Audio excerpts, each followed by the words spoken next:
এই অবৈধ সরকার যতগুলি সিদ্ধান্ত দিয়েছে ওই সমস্ত অবৈধ সিদ্ধান্ত একদিন সবই বাতিল হবে। আর এইভাবে অবৈধভাবে ক্ষমতা দখল করা এবং এইভাবে জনগণের উপর অত্যাচার নির্যাতন চালাচ্ছে, এদের বিচার বাংলার মাটিতে ইনশাল্লাহ হবেই হবে। আজকে আমাদের শাহজাহান খান একটা কথা সত্যি বলেছে, আজকে মুক্তিযোদ্ধারা কারাগারে আর রাজাকাররা ক্ষমতায়। সারা বাংলাদেশে একটা ভয়াবহ অবস্থা। আমাদের অগণিত নেতা কর্মীদের বিরুদ্ধে মিথ্যা মামলা, হয়রানি, ঘর বাড়ি পোড়ানো, অত্যাচার নির্যাতন, এমনকি এই খুনি জঙ্গি ইউনূস ক্ষমতা দখল করার পর থেকে আমাদের শিশু, নারী, এমনকি বয়োবৃদ্ধ কারো জীবনেরই কিন্তু নিরাপত্তা নাই। এবং তাদের উপর ইউনূসের সেই পেটুয়া বাহিনী, সন্ত্রাসী বাহিনী, সেই সাথে সাথে বিএনপি, জামাত, এরা এমনভাবে অত্যাচার করছে যা মাত্র সেই 1971 সালে পাকিস্তানি হানাদার বাহিনী যখন বাংলাদেশে গণহত্যা, লুটপাট, নারী ধর্ষণ, অগ্নিসংযোগ করেছিল, সেই সময়ের কথাই মনে পড়িয়ে দেয়। তখন তার গুলি করত এবং আগুন দিত। আর এখন এই বিএনপি এবং জামাত শিবির আর সমন্বয়ক ইউনূসের পেটোয়া বাহিনী, জঙ্গি বাহিনী, এরা লাঠি দিয়ে পিটিয়ে পিটিয়ে হত্যা করা, যেখানে সেখানে তাদের হাতের আমদা, চাইনিজ কুড়াল ইত্যাদি দিয়ে মানুষ খুন করা, কোপানো, মানে বিভৎস অবস্থায় মানুষকে হত্যা করা। আমি সকল এই হত্যার নিন্দা জানাই আর এই ধরনের সন্ত্রাসী কর্মকাণ্ডের তীব্র প্রতিবাদ জানাই। মামলা তো আমার মনে হয় যে হারে আমাদের দিয়েছে, আমাদের কোনো নেতা কর্মী কেউই বাদ নাই। সকলের বিরুদ্ধে হয় হত্যা মামলা, নয় বিস্ফোরক মামলা, নয় দুর্নীতির মামলা, অজস্র মিথ্যা মামলা দিয়ে আওয়ামী লীগকে ঘরে তুলে দেওয়া, নিঃশেষ করবার প্রচেষ্টা চালাচ্ছে। তাদের একটা কথা মনে রাখা উচিত, এই আওয়ামী লীগ হঠাৎ করে কারো পকেট থেকে তৈরি হয় নাই। 1949 সালে বাংলাদেশে এই অঞ্চলের মানুষের সার্বিক উন্নয়নের জন্য, তাদের অধিকার প্রতিষ্ঠার জন্য এই আওয়ামী লীগ প্রতিষ্ঠা লাভ করেছিল। 1948 সালে বঙ্গবন্ধু শেখ মুজিব ছাত্রলীগ প্রতিষ্ঠা করেন মাতৃভাষা বাংলাকে রাষ্ট্রভাষায় মর্যাদা দেওয়ার জন্য। আর 1949 সালে আওয়ামী লীগের জন্ম হয়। জন্মলগ্ন থেকে আওয়ামী লীগ সমস্ত দেশব্যাপী এই শোষিত বঞ্চিত মানুষের ভাগ্য পরিবর্তনের জন্যই সংগ্রাম করে যাচ্ছে। বঙ্গবন্ধু শেখ মুজিব এই আওয়ামী লীগ সংগঠনকে নিয়েই সমগ্র বাংলাদেশের জনগণকে স্বাধীনতার চেতনায় উদ্বুদ্ধ করে, মুক্তিযুদ্ধ করে, বিজয় অর্জন করে বাংলাদেশ স্বাধীন করেন। আজকে আমরা স্বাধীনতা পেয়েছি বলেই একটা জাতি রাষ্ট্র পেয়েছি, বাঙালি হিসেবে আত্মমর্যাদা পেয়েছি, আত্মপরিচয় পেয়েছি। কিন্তু আমাদের দুর্ভাগ্য, একটা যুদ্ধ বিধ্বস্ত দেশ গড়ে বাংলাদেশকে যখন তিনি স্বল্পোন্নত দেশ হিসেবে প্রতিষ্ঠা করলেন এবং আর্থসামাজিক উন্নয়নের দিকে বাংলাদেশ যখন এগিয়ে গেল, যখন প্রবৃদ্ধি 9 ভাগে উন্নীত হয়েছিল, এ রেকর্ড আজ পর্যন্ত কেউ ভাঙতে পারেনি। এবং ঘুরে ধরা সমাজ ভেঙে তিনি নতুন সমাজ গড়ে তুলবেন। তৃণমূল পর্যায় পর্যন্ত মানুষকে অন্তত তাদের ভোটের অধিকার, তাদের আর্থসামাজিক উন্নতি, সামাজিক নিরাপত্তা, সাংস্কৃতিক অধিকার, সেটা তিনি নিশ্চিত করবেন। সাথে সাথে অসাম্প্রদায়িক চেতনায় বাংলাদেশ গড়ে উঠবে উন্নত সমৃদ্ধ বাংলাদেশ হিসেবে। আজকে যখন দেখি যে আবার সেই অপরাধীদেরকে দায়মুক্তি দেওয়া হলো আর নিরপরাধ আওয়ামী লীগ নেতা কর্মীদের উপর একটার পর সেই হত্যার দায় চাপিয়ে মিথ্যা মামলা, হত্যা মামলা দিয়ে দেওয়া হচ্ছে, ওই দায় মুক্তি থাকবে না। একদিন দিন আসবে, একদিন এদেরও বিচার ইনশাল্লাহ করব। আমি এটা বিশ্বাস করি। আল্লাহ বাঁচিয়ে রাখেন, প্রতিবারই নিশ্চয় আমাকে দিয়ে কোনো কাজ করবেন, সেই জন্য এটা আমার বিশ্বাস। আমি কিভাবে বেঁচেছিলাম জানি না, আমি মাত্র কয়েক মিনিটের জন্য হয়তো সেদিন আমি আর রেহানা বেঁচেছি, কিন্তু তাদের চেষ্টাই ছিল শুধু 15 আগস্টে যেহেতু আমরা 2 বোন বেঁচে গিয়েছিলাম, আমাদেরকে হত্যা করাটাই তাদের লক্ষ্য ছিল। কিন্তু বেঁচে যখন আসছি, অবশ্যই এই বাংলাদেশ আবার ঘুরে দাঁড়াবে এবং বাংলাদেশে ফিরে যাব এবং বাংলাদেশকে আমরা উন্নত করব। আর আজকে যারা আমাদের অগণিত নেতা কর্মীর ঘর বাড়ি পোড়াচ্ছে, মারছে, অত্যাচার করছে, যেমন ছাত্রলীগের ছেলে কর্মীদের না পেয়ে তার মার উপরে অত্যাচার নির্যাতন, বাবার উপরে নির্যাতন, যার জন্য কারো বাবা মারা যাচ্ছেন, মাকে মেরে ফেলা হচ্ছে, ভাইকে অত্যাচার, বোনকে অত্যাচার, ঘর বাড়ি ব্যবসা প্রতিষ্ঠান একের পর এক ইন্ডাস্ট্রি বন্ধ, সব ধ্বংস করে দিচ্ছে। যারা এই কাজগুলি করছে তাদের তালিকা করে রাখতে হবে আর যেন ভুল না হয়, কারণ এদের উপযুক্ত শিক্ষা দিতে হবে। আর ওই অবৈধ ক্ষমতা দখলকারী ফ্যাসিস্ট জঙ্গি ইউনূস, সে তো জঙ্গিদের ছেড়ে দিয়েছে, সমস্ত কারাগার আজকে মুক্ত। কারাগারে কি জঙ্গিরা কেউ নাই? এই জঙ্গিদের সাথে নিয়েই তো সে ক্ষমতা দখল করেছে। আর কারাগার ভরে ফেলেছে কাদের দিয়ে? আওয়ামী লীগের অগণিত নেতাকর্মীদের দিয়ে। আজকে আমাদের শাহজাহান খান একটা কথা সত্যি বলেছে, আজকে মুক্তিযোদ্ধারা কারাগারে আর রাজাকাররা ক্ষমতায়। আমার অবাক লাগে যে আজকে যারা তরুণ তরুণী 2009 সালের আগের বাংলাদেশ কেমন ছিল তারা কি একবার চিন্তা করে দেখবে? বা 96 সালের আগের বাংলাদেশ কেমন ছিল? আওয়ামী লীগ এদেশে শুধু স্বাধীনতাই আনেনি, আওয়ামী লীগ যখনই ক্ষমতা এসেছে দেশের মানুষের সার্বিক উন্নতি হয়েছে। যে এই অবৈধ সরকার যতগুলি সিদ্ধান্ত দিয়েছে, ওই সমস্ত অবৈধ সিদ্ধান্ত একদিন সবই বাতিল হবে। আর এইভাবে অবৈধভাবে ক্ষমতা দখল করা এবং এইভাবে জনগণের উপর অত্যাচার নির্যাতন চালাচ্ছে, এদের বিচার বাংলার মাটিতে ইনশাল্লাহ হবেই হবে, এবং সেই বিচার আমরা করবই। এটাই হচ্ছে আমাদের প্রতিজ্ঞা, আমরা তা করব। আজকে সবথেকে দুর্ভাগ্য হচ্ছে যারা সেই 10 ট্রাক অস্ত্র চোরা কারবারের সাথে জড়িত, সে মতিউর রহমান নিজামী থেকে শুরু করে, বাবর থেকে শুরু করে, তারেক জিয়া থেকে সবই তো এর সঙ্গে জড়িত ছিল। সেটা তদন্ত হয় এবং শাস্তি দেওয়া হয়, তাদের ছেড়ে দিয়েছে। 21শে আগস্ট গ্রেনেড হামলা, প্রকাশ্য দিবালোকে আমাকে হত্যা করার জন্য এবং আওয়ামী লীগকে নিশ্চিহ্ন করবার জন্য এই গ্রেনেড হামলা করা হয়েছিল। বিএনপির আমলে আমরা আওয়ামী লীগ অফিসে যেতে পারতাম না, পুলিশ ঘিরে রাখতো। আর সেদিন নাই, কেউ নাই, বরং আমাদের যে নিরাপত্তা কর্মীরা আশেপাশে বিল্ডিংয়ের উপরে নিরাপত্তা দিত তাদেরও যেতে দেওয়া হয়নি। আমাদের উপর গ্রেনেড হামলা করা হলো, তার কোনো নমুনা রাখলো না, বিচার হলো না। কোথায় এক জজ মিয়া নাটক সাজালো, কেন? ওই জজ মিয়া নাটক সাজানোর পরেই তো স্পষ্ট হয়ে গেল যে এই হত্যাকাণ্ডের সাথে বিএনপি ওতপ্রোতভাবে জড়িত। আজকে আইবি রহমানকে নির্মমভাবে হত্যা এবং আমাদের 22 জন নেতাকর্মীকে হত্যা করা হলো, 2 জন হচ্ছে অজ্ঞাতনামা। সেই বিচার কিন্তু শুরু করেছিল, এমনকি যখন কেয়ারটেকার গভর্নমেন্ট আসলো 2000 সালে, তারাও কিন্তু তদন্ত করে বিচার শুরু করলো। সেই বিচারে সাজাপ্রাপ্ত আসামি তাদেরকে মুক্তি দেওয়া হয়ে গেল, তারা মুক্তি পেয়ে গেল। যত রকম বিভিন্ন জায়গায় হলি আর্টিজেন সহ বিভিন্ন জায়গায় যে জঙ্গি কর্মকাণ্ড শুরু হয়েছিল, আওয়ামী লীগ ক্ষমতায় ছিল বলে কঠোর হস্তায় জঙ্গি আমরা দমন করেছিলাম। এমনকি আমাদের বাংলাদেশের মাটি ব্যবহার করে কেউ যেন আশেপাশে কোনো দেশে কোনো রকম জঙ্গি তৎপরতা না চালাতে পারে সেটাও বন্ধ করে দিয়েছিলাম।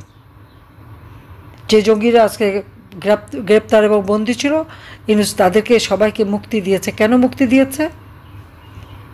কারণ ইউনূস তো জঙ্গিদের নেতা, সেই জঙ্গিদের প্রভু হয়ে গেছে।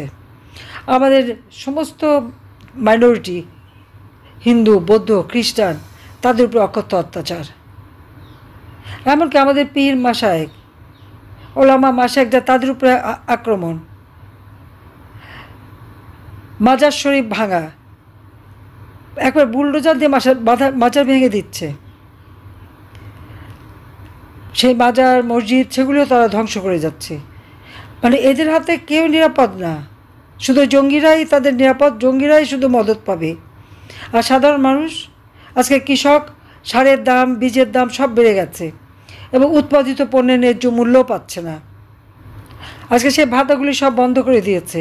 আমার প্রশ্ন, আমি তো বাজেট দিয়ে এসেছিলাম, সেই ভাতার টাকাটা গেল কোথায়, কার পেটে গেল সেটা আমি জানতে চাই। 1 জানুয়ারি আমরা বই দিতাম বিনামূল্যে ছাত্রছাত্রীদের, আমাদের দেওয়া বাজেটের পরেও আরও 700 কোটি টাকা বেশি বাজেট দেওয়া হলো, কিন্তু আজ পর্যন্ত বই আর ছেলে মেয়ে পেল না। প্রাইমারি থেকে উচ্চ পর্যায় পর্যন্ত আমি প্রাইমারি শিক্ষা শুরু করেছিলাম, প্রাইমারি থেকে উচ্চ পর্যন্ত আমরা বৃত্তি উপবৃত্তি দিয়েছি ছেলে মেয়েদের লেখাপড়া শেখার জন্য, সেই বৃত্তি টাকাও বন্ধ করে দিয়েছে। কৃষকদের যে ভর্তুকি টাকা দিই সে টাকা বন্ধ। তাহলে এই টাকাগুলি কোথায় গেল আমার প্রশ্ন। 7,97,000 কোটি টাকার বাজেট দিয়ে এসেছিলাম। আমাদের প্রবৃদ্ধি আমরা 6 ভাগের উপরে তুলেছিলাম, তখনও 2023 সালে আমাদের 7.3 ভাগ ছিল। আজকে কেন কমে গেল তার জবাব তো ইউনুসকে দিতে হবে। যে দারিদ্র্যের হার 41 ভাগ ছিল আমি তা 18 ভাগে নামিয়ে এনেছিলাম। হত দরিদ্রের হার 25 ভাগ ছিল আমি তা 5 ভাগে নামিয়ে এনেছিলাম। আজকে আবার দারিদ্র্যের হার বেড়ে গেছে। আপনারা দেখেছেন আজকে ওয়ার্ল্ড ব্যাংক, IMF তারাও বলেছে আরও মানুষ দারিদ্র্যের সীমা নিচে নেমে যাচ্ছে। 5 কোটি মানুষ নিম্নবিত্ত থেকে মধ্যবিত্তে আমরা উন্নত করে দিয়েছিলাম তাদের জীবন। 5 কোটি পরিবারকে নিম্নবিত্ত থেকে তারা মধ্যবিত্তে উঠে এসেছিল। আজকে আবার তারা সেই নিম্নবিত্ত হয়ে যাচ্ছে, আর নিম্নবিত্তরা একেবারে নিঃস্ব হয়ে যাচ্ছে, হতদরিদ্র হয়ে যাচ্ছে। একটা দেশকে যখন আমরা উন্নত করলাম, একটা দেশ সারা বিশ্বে উন্নয়নের রোল মডেল হিসেবে পরিচিত হলো, একটি দেশকে মানুষ মনে করতো যে এই ছোট্ট একটা দেশ, আমাদের রিসোর্স খুব কম কিন্তু বিশাল জনগোষ্ঠী, তারপরেও দিন রাত অক্লান্ত পরিশ্রম করে সেই 2009 সাল থেকে 24 সাল পর্যন্ত বাংলাদেশকে আমরা দিন রাত পরিশ্রম করে উন্নত করেছি।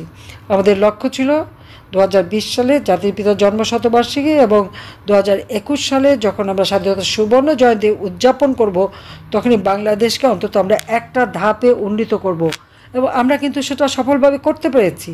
অন্তত এটুকু বলতে পারি যে ওয়াদা আমরা দিয়েছিলাম সেই 2008 সালের নির্বাচনী ইশতেহারে, ধাপে ধাপে ধাপে আমরা দেশকে সেই উন্নত করেছি।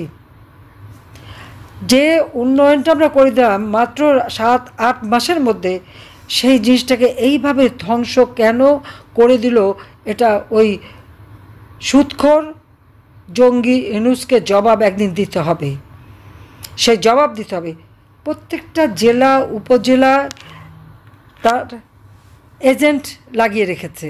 আপনারা দেখবেন আপনাদের ওখানেও তাদের এজেন্ট আছে, তাদেরকে দিয়ে খবর নেয় আওয়ামী লীগের কে বেশি জনপ্রিয়, ভবিষ্যতের জন্য কে অতিথি কে ছিল, কে আর্থিকভাবে সচ্ছল, কে কাকে সাহায্য করে, আওয়ামী লীগের কোনো নেতা যারা হয়তো জীবন বাঁচানোর জন্য লুকিয়ে আছে, কে কোথায় আছে, এই সমস্ত তথ্য তারা সংগ্রহ করে এবং তারপর তাদেরকে গ্রেপ্তার করে। গ্রেপ্তার করলে আবার তাদের পুরস্কার দেয়। দেশটা তো সে চালাচ্ছে না ওভাবে। সে এখন 40 জন তার এক্সপার্ট ঠিক করে রেখেছে, যে চালাতে ব্যর্থ মানুষের কাছে যেতে পারে না। তা এখন আর্টিফিশিয়ালি এটাকে করা। হ্যাঁ, ডিজিটাল বাংলাদেশ আমরা করেছি, কম্পিউটার শিক্ষা, আমরা ফ্রিল্যান্সিংয়ের ট্রেনিং দেওয়া, কম্পিউটার ট্রেনিং ইনকিউবেশন সেন্টার করে দিচ্ছি, স্যাটেলাইট বঙ্গবন্ধু 1 উৎক্ষেপণ করেছি। বাংলাদেশকে আমরা আধুনিক প্রযুক্তিতে সম্পন্ন একটা দেশ হিসেবে এবং তরুণ সমাজকে আমরা সেইভাবে ট্রেনিং দিচ্ছিলাম। তাদের কোনো কর্মসংস্থার অভাব ছিল না। কর্মসংস্থান ব্যাংকের মাধ্যমে বিনা জামানতে তারা অন্তত 2 লক্ষ টাকা লোন নিয়ে একটা ব্যবসা করতে পারত। কোম্পানি আইন পরিবর্তন করে এক ব্যক্তি লোন নিতে পারে, সে ব্যবস্থা করে দিয়েছিলাম। আমরা প্রত্যেকটা গ্রামে আমার বাড়ি আমার খামার এই প্রকল্প নিয়ে প্রত্যেকটা পরিবার যেন সচ্ছল হয় সেই ব্যবস্থা আমরা করেছি। আমার গ্রাম আমার শহর এই প্রকল্পের মাধ্যমে প্রত্যেকটা গ্রামকে আমরা শহরে উন্নীত করেছি। আজকে কেন সেই অর্জনগুলিকে একে একে নষ্ট করা হলো, সে জবাব আমরা চাই, বাংলাদেশের জনগণ চায়। বাংলাদেশ কি এখন আবার সেই মানুষের ভিক্ষার ঝুলি নিয়ে বেরোবে? সেই বাংলাদেশকে আমরা খাদ্যের স্বয়ংসম্পূর্ণতা করেছি, পুষ্টি নিশ্চয়তা দিয়েছি, মানুষের আয়ুষ্কাল বেড়েছে, সাক্ষরতার হার বেড়েছে। আজকে সব একে একে ধ্বংস। আমাদের ছেলেমেয়ে, আওয়ামী লীগের ছেলেমেয়ে, মুক্তিযোদ্ধার ছেলেমেয়ে লেখাপড়া করতে পারবে না। তাদের অপরাধটা কি? কই আমরা তো ক্ষমতায় ছিলাম, বিএনপি জামাত বিভিন্ন দলের ছেলেমেয়েরা পড়ে নাই, কোনো দিনকে আমরা তাদেরকে বের করে দিয়েছি? কই আমরা তো বের করিনি। তাহলে আজকে আমাদের ছেলে, আমাদের আওয়ামী লীগের ছেলে মেয়ে হলে, মুক্তিযোদ্ধার ছেলে মেয়ে হলে বা তাদের নাতিপুতি হলে তারা লেখাপড়া করতে পারবে না, এটা কেন? এই অবিচারটা তো কেন করছে? হাজার হাজার তরুণ সমাজ তাদের ভবিষ্যৎটা নষ্ট করে দিচ্ছে, আর আন্দোলন করতে গেলেই তাদের উপর হামলা। আজকে এই যে পলিটেকনিক ইনস্টিটিউট আন্দোলন করতে গেছে, অমনি ছাত্র হত্যা করেছে। মাদ্রাসার শিক্ষকরা আন্দোলন করেছে, সেখানে 2 জনকে হত্যা করে গুম করে দিয়েছে। প্রাইমারি শিক্ষয়িত্রীরা আন্দোলন করেছে, সেখানে মায়ের কোলে ছোট্ট শিশু, তারপরে পানি মারে এবং তাকে গ্রেপ্তার। মানে এইরকম অরাজকতা এবং এইরকম নির্যাতন, অত্যাচার, মানে এটা বোধহয় আমি জানি না আর কেউ জানে কি না। আমি আমাদের তরুণ সমাজকে বলবো, হ্যাঁ, এক সময় তারা বিভ্রান্ত হয়েছিল ওদের মুখরোচক কথা শুনে, অনেকেই এই সমন্বয়কদের সাথে যুক্ত হয়েছিল, কিন্তু আজকে তো দেখলো তারা যে দেশটা এরা কোথা নিয়ে গেছে। কিন্তু যারা সমন্বয় এইসব কাণ্ড করেছে তারা কিন্তু ভালো আছে, রাতারাতি তাদের আঙ্গুর ফুলে কলা গাছ, মেলা টাকার মালিক হয়ে গেছে তারা, অর্থ সম্পদ, চাঁদাবাজি, মাস্তানি সমান তালে এবং দখল করে যাচ্ছে। আর বিএনপির কাজ হলো সব অগ্নিসংযোগ, লুটপাট, দুর্নীতি, এটা ব্যস্ত। আর জামাত তো হাত কাটা, পা কাটা, রক কাটা, মানুষকে খুন করা, কোপানো, এই তালে ব্যস্ত। সাধারণ মানুষের আশ্রয় কোথায়? আশ্রয় হচ্ছে একমাত্র আওয়ামী লীগ। একমাত্র আওয়ামী লীগই যখন সরকারে আসে জনগণের সেবক হিসেবে কাজ করে, জনগণের পাশে দাঁড়ায়, জনগণের জীবন মান উন্নত করে। এটা আজকে প্রমাণিত সত্য। 96 সাল থেকে 2001 আমরা জনগণের সেবা করেছিলাম, জনগণ তার সুফল পেয়েছিল। 2009 থেকে 2024 আগস্ট পর্যন্ত জনগণ সেই সেবা পেয়েছে, আজকে সেটা উপলব্ধি করতে পেরেছে। কাজে আমাদের সকল নেতাকর্মী, আপনাদেরকে আমি অনুরোধ করব যে আপনারা জনগণের পাশে যে দাঁড়ান, কৃষক, শ্রমিক, মেহনতি মানুষ, তাদের পাশে দাঁড়ান। তারাই আমাদের একমাত্র শক্তি, বাংলাদেশের জনগণই আমাদের একমাত্র শক্তি। এবং তাদেরকে সাথে নিয়ে এই জঙ্গি ইউনূসের বিরুদ্ধে প্রতিরোধ গড়ে তুলতে হবে। আর যারা, সে বিএনপি হোক, জামায়াত হোক বা যে দলই হোক, যারা আমাদের নেতা কর্মীদের গায়ে হাত তুলেছে, মিথ্যা মামলা দিয়েছে, ঘরবাড়ি জ্বালিয়েছে, পুড়িয়েছে, কারো ক্ষমা নেই। তাদের বিচার করতে হবে। যে যেখানে যেভাবে আছেন প্রতিরোধ গড়ে তুলতে হবে এবং দেশের মানুষের অধিকার প্রতিষ্ঠা করতে হবে। তাদের গণতান্ত্রিক অধিকার, তাদের অর্থনৈতিক অধিকার, সামাজিক অধিকার, সাংস্কৃতিক অধিকার, এটা আমাদের অর্জন করে বাংলাদেশকে অসাম্প্রদায়িক চেতনার বাংলাদেশ হিসেবে আমরা গড়ে তুলব। বাংলাদেশ ইনশাল্লাহ আবার এই অন্ধকার যুগ থেকে আলোর পথে যাত্রা শুরু করবে। বাংলাদেশ উন্নত সমৃদ্ধ বাংলাদেশ হিসেবে গড়ে উঠবে। 2041 সালের মধ্যে আধুনিক প্রযুক্তি জ্ঞান সম্পন্ন উন্নত সমৃদ্ধ সোনার বাংলাদেশ আমরা গড়ে তুলব, স্মার্ট বাংলাদেশ আমরা গড়ে তুলে জাতির পিতার স্বপ্ন পূরণ করব। সবাইকে ধন্যবাদ। জয় বাংলা, জয় বঙ্গবন্ধু। বাংলাদেশ চিরজীবী হোক।